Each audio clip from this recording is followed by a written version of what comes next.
Olá! Hoje estamos aqui para falar da sociedade feudal. Então não perde tempo, curte o vídeo, se inscreve no canal, vai, aperta aí o sininho e vem comigo, vem história!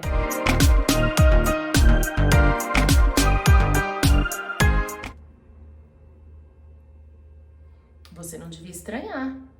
Afinal de contas, o feudalismo e a Idade Média se baseia num período teocrático. O que é isso?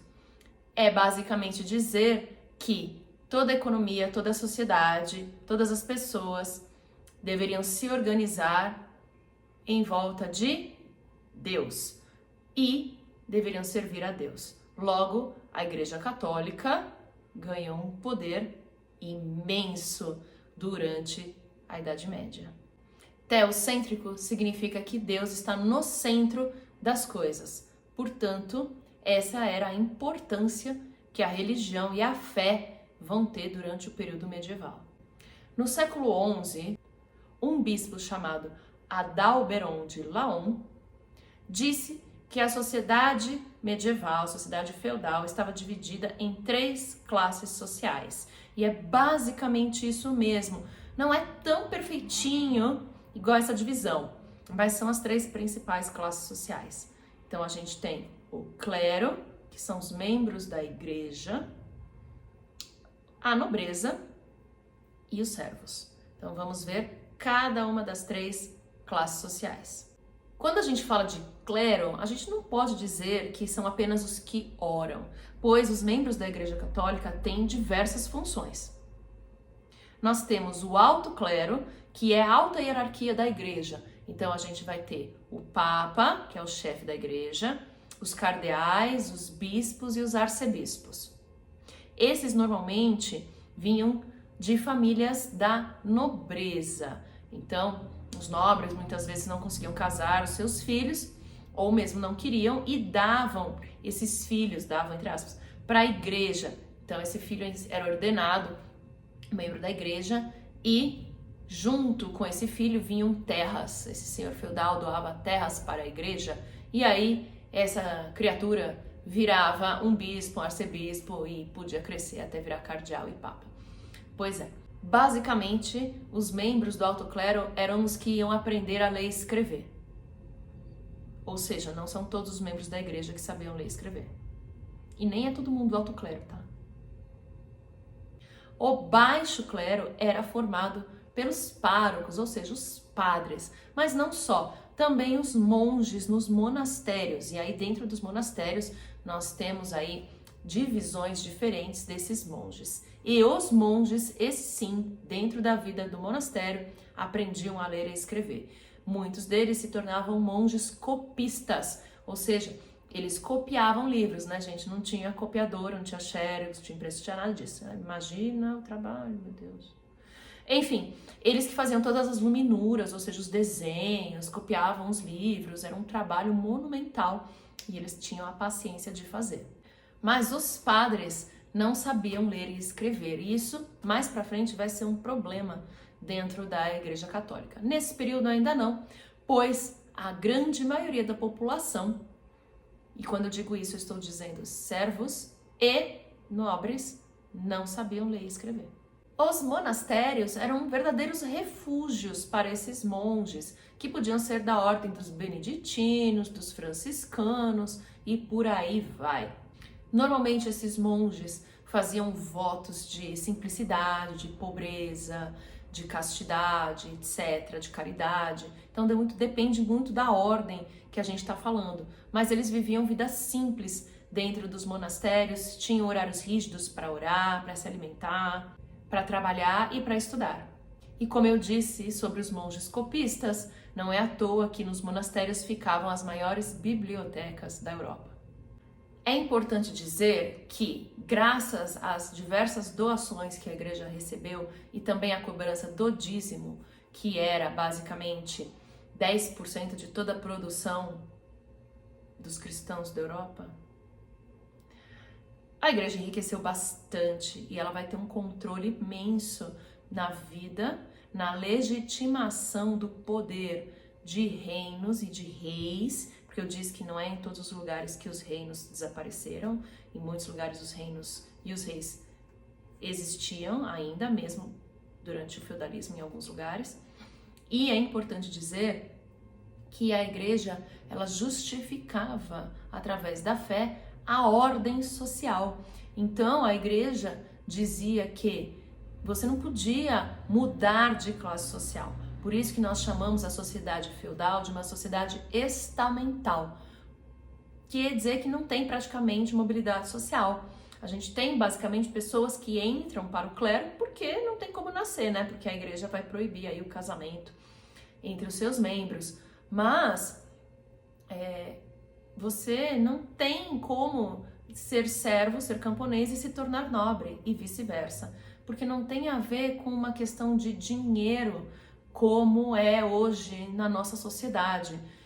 Não tem a ver, é a ver com nascimento. Então, se você nasceu servo, por mais que você dê uma sorte lascada de encontrar uma mina de ouro e ficar rico, você vai continuar sendo servo. A não ser que você minta, vá para um lugar onde ninguém nunca te viu, aí você vai fingir ser nobre, mesmo não sendo. Mas não tem como. E a mesma coisa, se um nobre perder tudo e empobrecer, ainda assim ele continua sendo um nobre. Então a gente tem que entender que as relações medievais, elas não estão pautadas na quantidade de riqueza, e sim no nascimento. Por isso que nobre casa com nobre e servo casa com servo. Não existe casamento entre classes sociais. Isso é muito importante. Ah, mas não quer dizer que não tinham relações, pode ter um filho aí com uma serva, com um servo? Até pode. Mas se for uma senhora que engravidou de um servo, ela vai fingir que é do marido. E se for uma serva, coitada, ela vai ter esse filho bastardo e o senhor, muito provável, não reconhece essa criança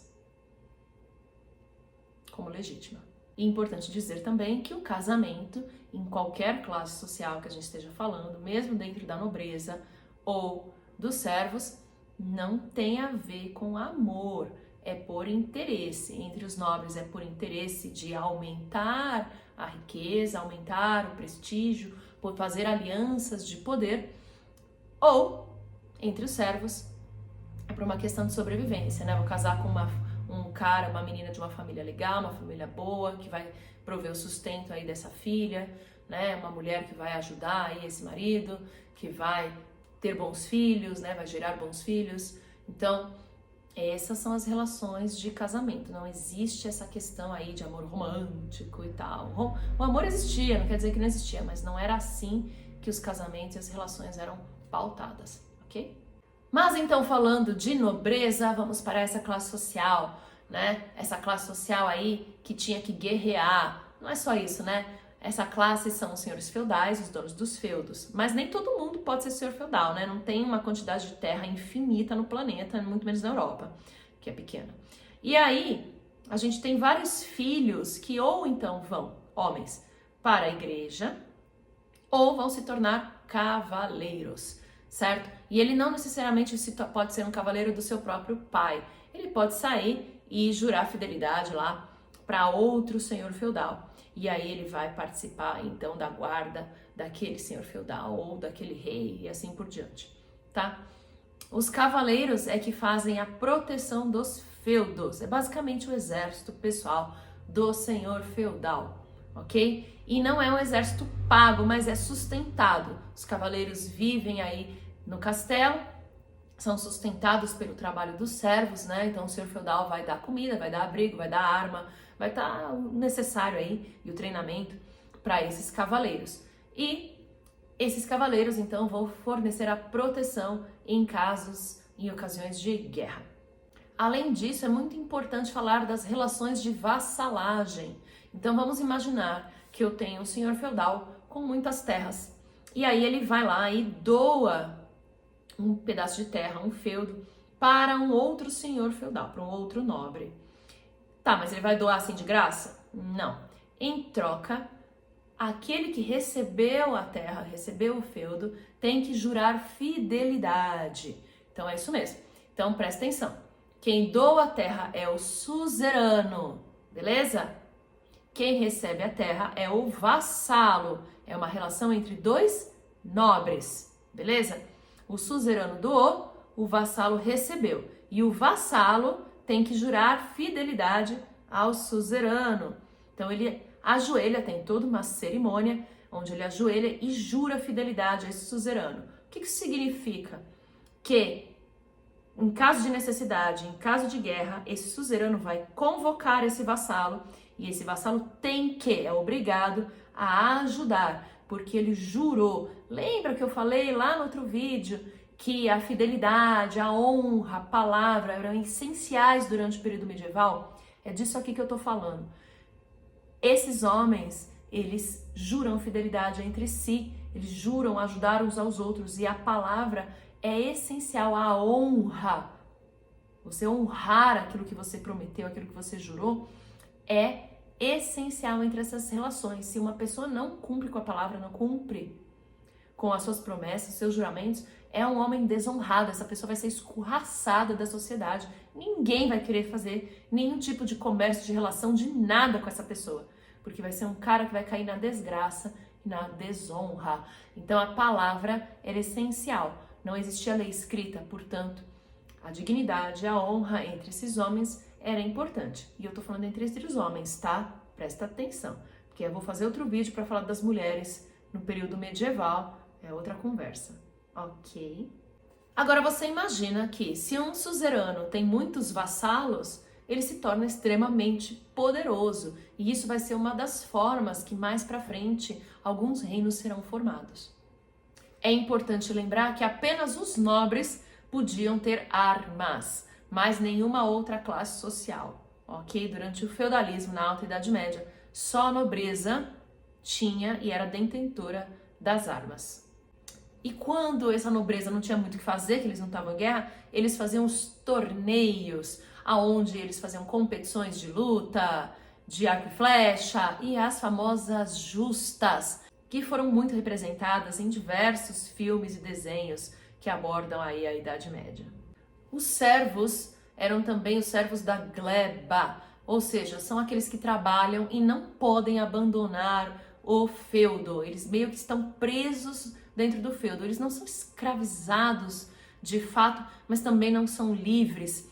Eles são servos, eles têm que servir o senhor feudal e agradecer pela proteção desse senhor. Esses servos faziam todo tipo de trabalho, desde a agricultura, artesanato, inclusive muitas vezes serviam como cozinheiros, como pessoas que ajudavam aí a família do senhor feudal. E quando eu falo assim trabalho, gente, é todo tipo de trabalho, tá? Porque o trabalho era mal visto pela nobreza. Então, fazer qualquer tipo de trabalho manual era coisa de servo. Então, eles não faziam. Até para se vestir, eles precisavam dos servos. Então, você imagina, para tomar banho, para se vestir, coisa linda. E assim, gente, isso é muito representado em série, em filme, é real, tá? O senhor feudal e mais pra frente os reis, eles não fazem nada com a própria mão. Nada, nem pentear o próprio cabelo. Eles são bem inúteis nesse sentido, né? Não sabem nem pentear o próprio cabelo.